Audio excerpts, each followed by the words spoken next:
সুপ্রিয় দর্শক, আসসালামু আলাইকুম। কেমন আছেন আপনারা? নিশ্চয়ই ভালো আছেন। আজকের ভিডিওতে আপনাদের সবাইকে স্বাগত জানাচ্ছি। আজকে আমি আপনাদের সাথে খুবই গুরুত্বপূর্ণ একটা টপিক নিয়ে আলোচনা করব। সেটা হচ্ছে, বাচ্চাকে আপনি মোবাইল দেখিয়ে খাওয়াচ্ছেন কিংবা বাচ্চা বিরক্ত করছে, ওকে ফোন দিয়ে রেখেছেন, ও শান্ত হয়ে গেল বা খাবার খাওয়ানোর সময়ও খেলো, কিন্তু অচিরেই কিন্তু আপনার বাচ্চা এর মাধ্যমে অটিস্টিকে পরিণত হতে পারে। কিভাবে শুনবেন? চলুন পুরোটা ব্যাখ্যা করছি। আমরা বেশিরভাগ ক্ষেত্রে মায়েরা করি কি, নিজেরা তো ব্যস্ত থাকি, তখন বাচ্চারা কান্নাকাটি করলে ওদেরকে ফোন দিয়ে বসিয়ে রাখি, অথবা বাচ্চা কোনো কারণে হয়তো জ্বালাতন করছে, মোবাইলটা হাতে দিলাম, বাচ্চা ঠান্ডা হয়ে গেল, আমরা মায়েরাও এতে খুশি থাকি। অথবা বাচ্চা খাবার খাওয়ানোর সময় বিশেষ করে মোবাইল তো ম্যাক্সিমাম মাই দিয়ে থাকেন। এতে কি হয়, বাচ্চার একটানা স্ক্রিনের দিকে চোখ থাকে আর গপ গপ করে খাবারটা সে হয়তো গিলে ফেলছে। এতে তো আমরা ভীষণ খুশি যে খুব দ্রুত সময়ের ভেতরে এক থালা খাবার খাইয়ে ফেলেছি, খুব খুশি হয়েছি, এটাই তো চাই আমাদের। কিন্তু এর মাধ্যমে যে অচিরেই আমরা বাচ্চাকে অটিজমের দিকে ঠেলে দিচ্ছি, সেটা কি আমরা জানি? কত জানি বা আমরা এক্ষেত্রে সচেতন? আমরা জানি যে মোবাইল ক্ষতিকর, ঠিক আছে, কিন্তু এটা যে বাচ্চাকে অটিস্টিক করে দিতে পারে সেটা অনেকের ধারণা নেই। কিভাবে জানেন? বাচ্চা এই যে একটানা মোবাইলের দিকে তাকিয়ে আছে, তার চোখ কিন্তু নড়ছে না অন্য কোনো দিকে। সে কি খাবার খাচ্ছে, আপনি তাকে কি দিচ্ছেন, খাবারের নাম কি, খাবারের কালারটা কি, স্বাদটা কি, সে কি বুঝতে পারছে না। সে শুধু গপ গপ করে গিলছে, কারণ তার মাথা মন সবই তো হচ্ছে মোবাইলের দিকে। এছাড়াও বাচ্চা মোবাইল দেখতে দেখতে দেখবেন যে কার্টুনরা যখন বিভিন্ন ভঙ্গিতে দোলে, তখন বাচ্চারা বিভিন্নভাবে দুলতে থাকে, আর দুলতে দুলতে দুলতে দুলতে তারা নিজের অজান্তেই কিন্তু এভাবে দোদুল্যমান অবস্থায় থাকে। দেখবেন অনেক বাচ্চা হাঁটতে গেলেও সে দুলছে, কার্টুনটা যেরকম দুলছে সেও সেরকম দুলছে, বসে আছে বসার মধ্যেও সেরকম দুলছে। এভাবে দেখবেন যে বাচ্চাদের মধ্যে অনেকগুলো আচরণে অনেক পরিবর্তন হয়ে যায়।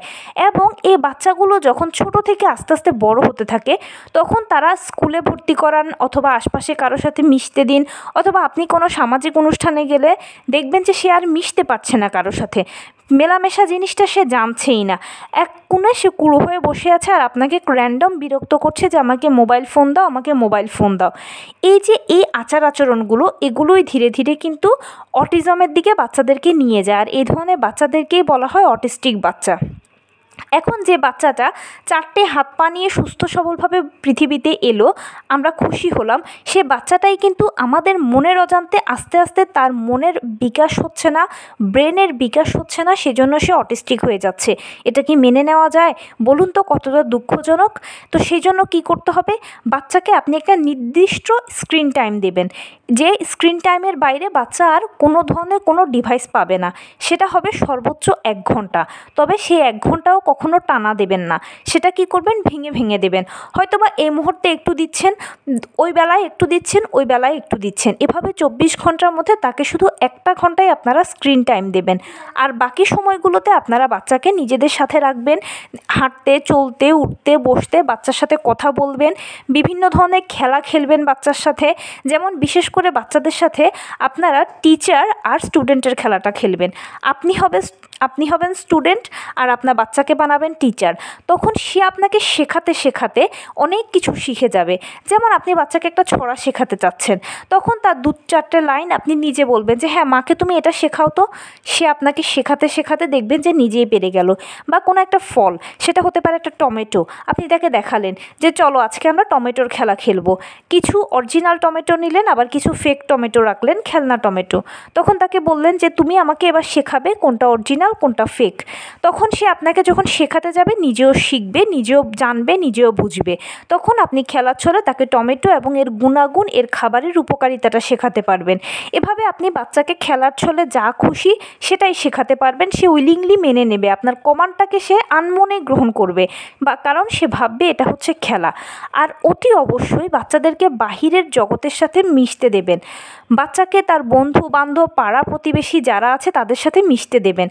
তার পাশাপাশি গুড টাচ ব্যাড টাচটাও শিখিয়ে দেবেন, যেহেতু এখনকার সময়টা ভালো নয়। বাচ্চারা যখন অন্যান্য বাচ্চাদের সাথে মেলামেশা করবে, থাকবে, তখন অনেক কিছু আপনা আপনিই শিখবে। যেমন আপনারা দেখবেন যে গ্রামের বাচ্চারা কিন্তু শহরের বাচ্চাদের থেকে অনেক বেশি চটপটে হয়, অনেক কিছু তারা আগে আগে পারে। কিভাবে পারে জানেন? ওই যে আরেকজনের বাড়িতে গেলো, দেখলো যে ও এটা এটা করছে, তখন ওর দেখা দেখি ও চেষ্টা করলো, ওভাবে হাতে ধরে খাবার খাচ্ছে, তখন এই বাচ্চাটাও হাতে ধরে খাওয়ার চেষ্টা করে, ওই বাচ্চাটা নিজে হাতে পোশাক পরছে, তখন আপনার বাচ্চাটাও নিজে হাতে পোশাক পরার চেষ্টা করবে। এভাবে করে অনেক কিছু বাচ্চারা পরিবেশ থেকে শিখবে। আর এই বাচ্চাদেরকে পরবর্তীতে আপনি যখন স্কুলে দেবেন, আপনি আর নিয়মিত স্কুলে বসে থাকা লাগবে না, সেই তার বন্ধু মহল তৈরি করে নেবে এবং তাদের সাথে সুন্দর করে মিলেমিশে থাকবে। আর চলতে চলতে দেখবেন যে আপনার বাচ্চা অনেক বেশি সেলফ ইন্ডিপেন্ডেন্ট হয়ে গেছে। এটা নিয়ে আপনাকে আর কোনো কিছু চিন্তাই করতে হবে না। তাই অতি অবশ্যই আপনারা বাচ্চাদেরকে গুড টাচ ব্যাড টাচটা শিক্ষা দেবেন, বাহিরের পরিবেশের সাথে মিশতে দেবেন। বন্ধুবান্ধব বাচ্চা কাচ্চাদের সাথে মেলামেশা করলে অনেক কিছু বাচ্চারা শিখবে। এখানে একটা কথা বলি, অনেক সময় হয় কি, বাচ্চারা খেলাধুলা করতে গেলে হয়তো পড়ে গেল, কেটে গেল, এতে মায়েরা বলে যে না না না আর বাহিরে খেলার দরকার নেই। কিন্তু না, বাচ্চারা পড়ুক, কেটে যাক, সুন্দর করে বলবেন যে সাবধানতার সাথে যেন তারা চলাফেরা করে থাকে, এরপরেও আবার তাদেরকে খেলতে দেবেন, কারণ পড়তে পড়তেই তারা উঠতে শিখবে। তো এই ছিল আজকের ভিডিও। কেমন লাগলো বলুন? যদি ভালো লেগে থাকে ও হেল্পফুল হয়ে থাকে তাহলে প্লিজ লাইক কমেন্ট শেয়ার করতে একদম ভুলবেন না। আর সেই সাথে আমার চ্যানেলটিকে সাবস্ক্রাইব করার বিনীত অনুরোধ রইল। পাশে থাকা বেল আইকনটি ক্লিক করে দেবেন যেন আমি ভিডিও আপলোড করার সাথে সাথে আপনারা নোটিফিকেশান পেয়ে যান। যদি কোনো প্রশ্ন থাকে কমেন্টসে জানাবেন, আমি রিপ্লাই দেব। প্লাস যদি কোনো পরামর্শ থাকে যে কোন বিষয়ের উপরে ভিডিও বানালে আপনারা উপকৃত হবেন সেটাও জানাবেন। আমি আপনাদের পছন্দের সর্বোচ্চ প্রায়োরিটি দেব। ভালো থাকবেন, সুস্থ থাকবেন। আসসালামু আলাইকুম।